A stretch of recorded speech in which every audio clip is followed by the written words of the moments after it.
सीता सोचे अपनी मनवा मुनरी कहवा से गिरी। सीता सोचे अपनी मनवा मुनरी कहवा से गिरी। मुनरी कहवा से गिरी, मुनरी कहवा से गिरी। सीता सोचे अपनी मनवा मुनरी कहवा से गिरी। सीता सोचे अपनी मनवा मुनरी कहवा से गिरी।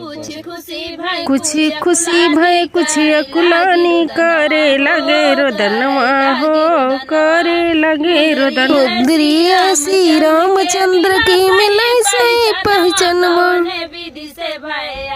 कौने विधि से भय अवनवा मुदरी कहवा से गिरी। कौने विधि से भय अवनवा। सीता सोचे अपनी मनवा मुदरी कहवा से गिरी। सीता सोचे अपनी मनवा मुदरी कहवा से गिरी। जे केहू होखे वृक्ष के ऊपर आई के होई समनवा हो, आई के होई समनवा। हई हित याद रे आई के हमसे मिलाई के मुनरी कहवा से गिरी।